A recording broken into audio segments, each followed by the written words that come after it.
Good afternoon. I am going to call to order this regular meeting of the Intergovernmental Relations Committee for Wednesday, March 13th, 2019.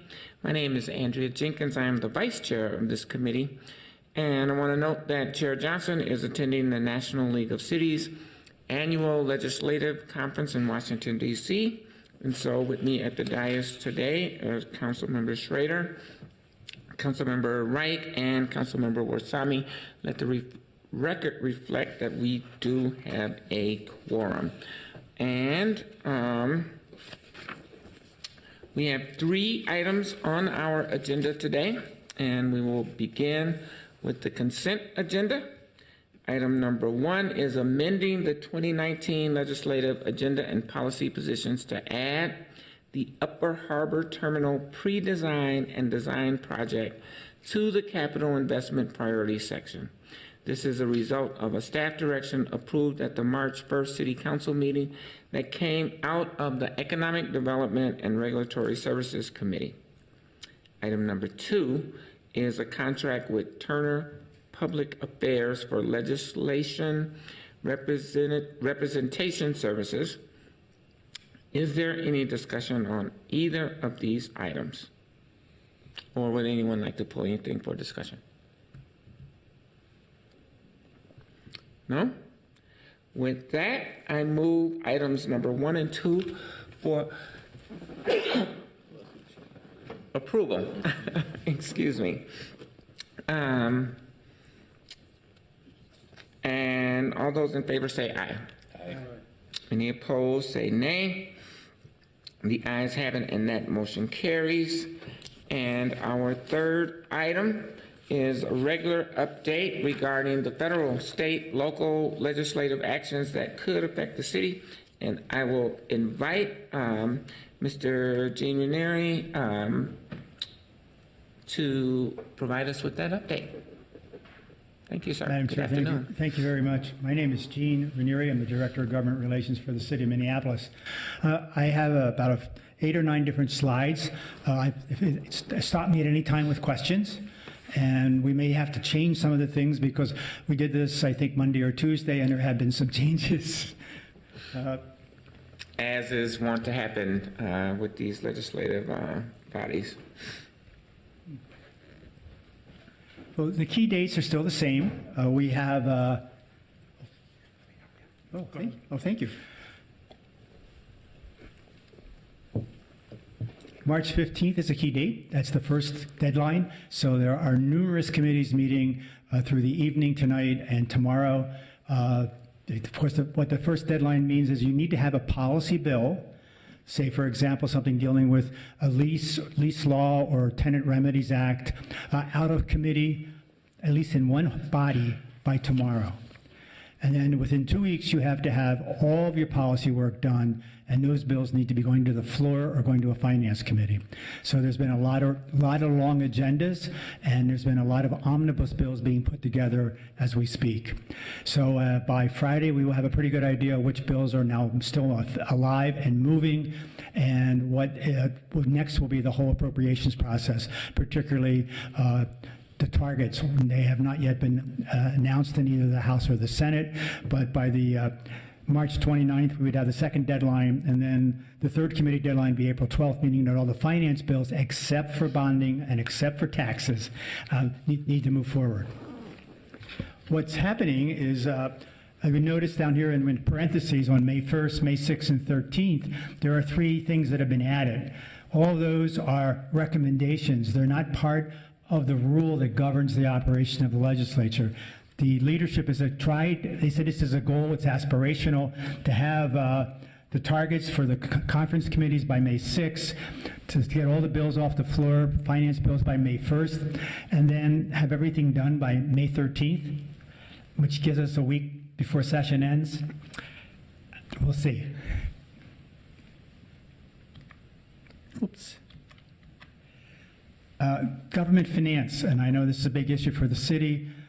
Local government aid, the governor recommended $30 million increase, but he didn't recommend any changes in the formula.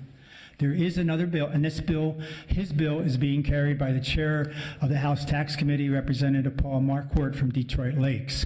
There's another bill introduced by Representative Lillisgard from northern Minnesota.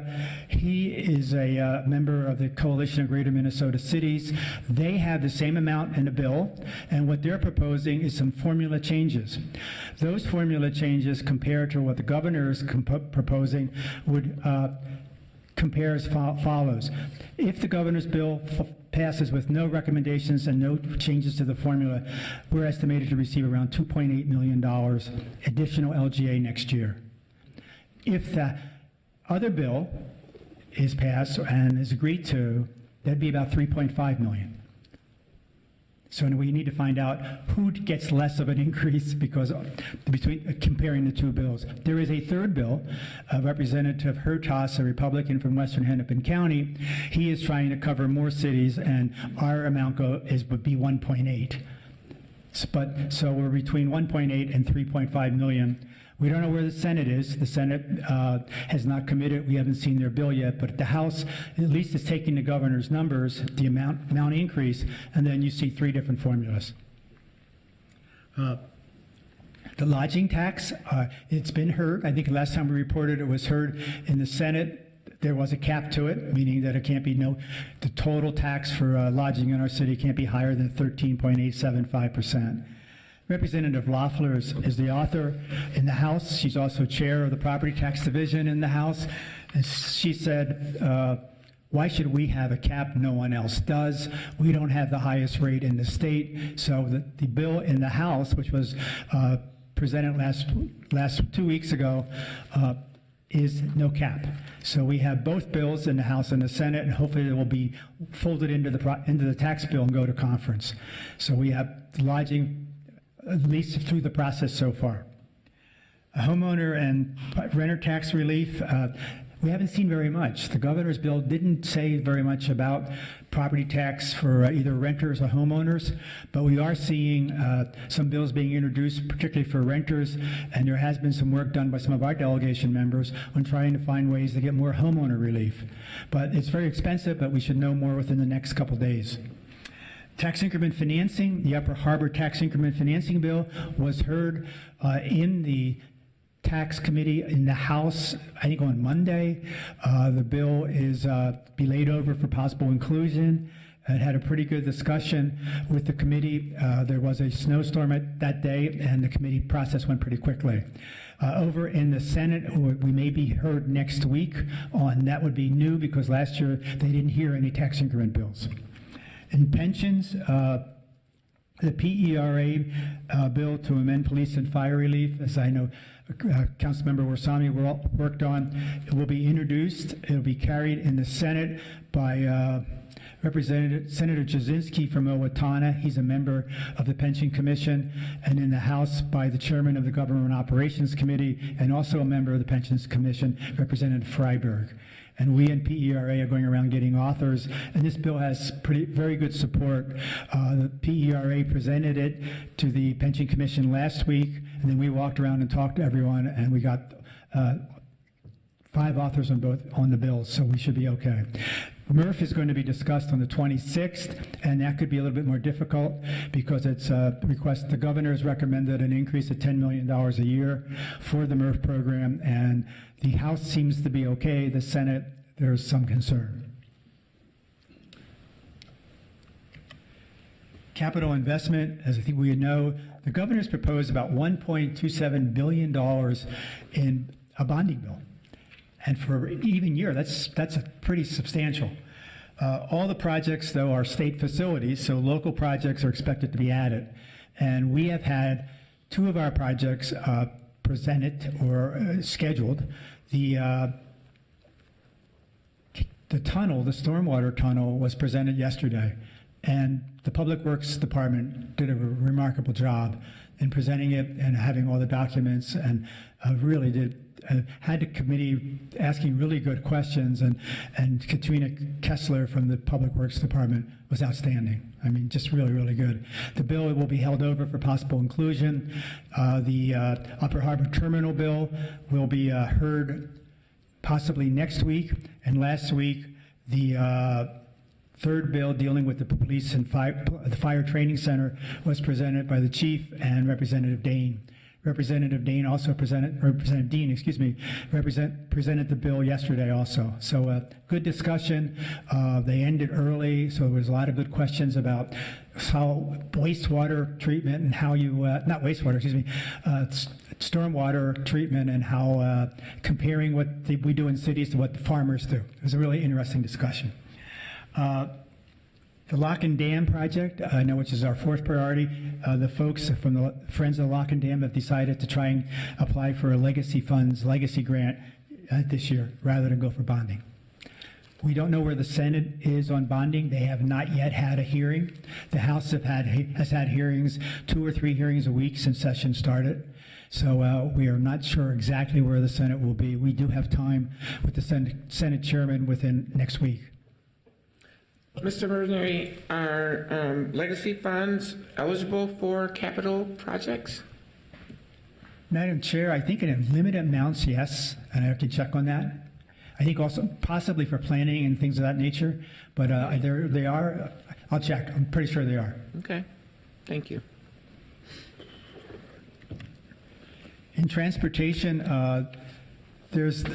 everyone's waiting for the finance. The governor has talked about a bill that would have a combination of a 20-cent gas tax increase, which has caused a lot of discussion, a 1/8 of a cent sales tax here in the region to be used for transit, also some bonding for transit, and that package has not been discussed yet. I think we'll see it in the next couple weeks. Again, I think the House will probably be a little bit more generous than the Senate. In the one bill, distracted driving, it's been sent to the floor in the House, and I think it's also going to be on the should be in the Senate floor soon. Both of those bills have had lots of support, and we should see it probably on the floor within the next 2 weeks. We talked about the gas tax speed limits. That bill is going to be skipped tomorrow evening. We are proposing, I think we have support from the League of Cities and the metro cities to allow cities to reduce it from 30 to 25. It's a discretionary authority, and there is lots of support, and there are some folks who think we shouldn't do this. The transportation network bill, that's the LIFT bill, has not yet been introduced, and we've been told that there will be no activity this year on this bill, which is, I think, very good. On affordable housing, the first 2 bullets we talked about last time. The third bullet, there are some amendments moving, particularly in the issue dealing with tenants, with renters. Representative Noor has a bill dealing with lease requirements. That's House File 495. It was heard in committees. It was supposed to be heard today, but since it's already been moved to the floor of the Senate, it met deadlines, so they took it off the agenda, and we'll do it probably next week. Representative Hassan has 2 bills coming up, one this morning, one tonight.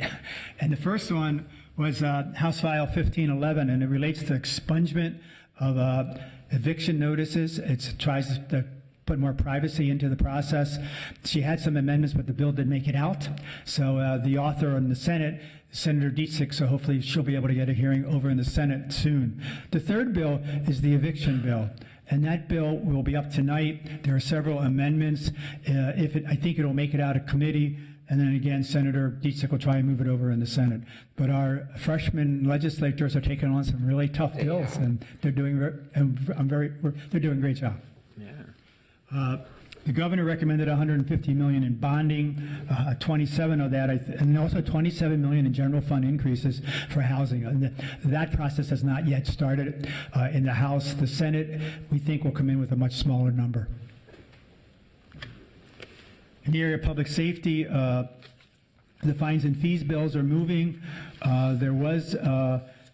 The technical bill did at one time, Senate File 1749, did include those bills too, but they were taken out today. A streamlined technical bill was prepared, and it will go over to the House, and we'll see what happens. But the 2 bills, individual bills, one dealing with the surcharge and one dealing with getting your license back, being able to pay the fee for reinstatement to get your license reinstated so you can drive and pay off your fines, is moving. House File 8 and House File 9 deal with guns, gun safety. Both of those bills are moved in the Senate, in the House, and should be on the House floor sometime soon. They have not been heard in the Senate. And then other things that are in our policies that we're watching and following, and the list could add a few more things. The driver's license for all will be heard again tonight in the House. It's scheduled in Ways and Means tonight, and then that was scheduled in Ways and Means tonight, and there's no Senate companion. The bill has been moving rather quickly, and we'll see what happens in the Senate. The governor's supportive of the bill. Representative Winkler is the author, and Representative Gomez is one of the co-authors. House File 40, the Restore the Rights to Vote for Convicted Felons, will be wound up in some of the judiciary committees. It's being carried by Representative Dane and Senator Champion. Bill permitting cities to adopt an energy stretch code is tomorrow. That bill has a lot of interest, and it should get out of the committee tomorrow. But again, I'm not sure what's going to happen in the Senate. There will be an interesting conference committee on energy because both the House and the Senate have different ways they're going, different paths. House File 511 is on plastic bags. That's the repeal of the repeal. It was in a committee last night. It's in another committee tonight in the House. So it could be folded into a larger bill within the next week or two. Cannabis Task Force, House File 717 has had several committee hearings and several reiterations. What it basically does is sets up a task force to recommend to the legislature how to deal with tax issues, health issues, public safety issues, and other related issues with if recreational marijuana is allowed in our state. That bill is just a task force bill. It has, I think, it started off with about 15 to 17 members. Now I've been told it's well over 20 different members representing different organizations and activity and areas of expertise and interest. It's again up tonight again, and then I think it'll be probably folded into the public safety bill in the House. The Senate, as I think was reported in the newspapers, their comprehensive bill was voted down in a committee, Judiciary Committee, yesterday. Madam Chair, that's what I have for now, and can try and answer any questions or try and comment on things that I didn't mention that you may be interested in. Thank you, Mr. Ranieri. Are there any questions? Councilmember Schrader. Mr. Mayor, I just want to thank you. I know you're understaffed, and this is we have an aggressive agenda for the city, so I just appreciate your work on this. Well, thank you. We've had lots of help and support, the League of Cities, Metro Cities, a lot of other groups that we work with, a lot of coalitions we've been working with, and Allison Nessie from my staff and others. We're doing okay. And then I just had a quick comment. If you could just tell us a little bit about the consultants that you're bringing on, or have you contracted? Sure. Yeah. Beverly Turner is a person who's been doing the legislative process for about 30 years. I met Beverly about 32 years ago when she was a Senate lawyer. She worked in the Senate. She started in the local government committee, worked in the Commerce Committee, and in the Commerce Committee was the person who drafted the language for the Senate File 1, which is an economic development bill that was statewide. She also, a little later, when she was working for another committee, drafted all the language dealing with the development for this, now I'm going way back, the Northwest Airlines facility in Duluth. She was a staff person on that one. And so she has a lot of drafting experience. She then moved over to the Minnesota Housing Finance Agency, was their legislative lobbyist or legislative representative, and also a deputy commissioner. She left there and went into working in for the insurance industry. She worked for the Federation for a long time, then worked for the St. Paul Companies, which is now Travelers, and then moved to Catholic Charities, and with Catholic Charities helped put together higher ground development in St. Paul the comprehensive project. She took all the legislative work and did some of the financial work on that. She drafted the language and worked very closely with the St. Paul delegation. So I have a lot of confidence in her. She has a lot of good experience, and a lot of folks know who she is. Wonderful. Thank And you we so will have much. her at a couple meetings, future meetings, and also have her at our leadership meeting on Friday. Thank you. Thank you so much. And Seeing, also, she's an enrolled member in the Chippewa tribe at Fond du Lac. oh, wow. It's even better. Well, seeing no more discussion, I move to receive and file this update. All those in favor say aye.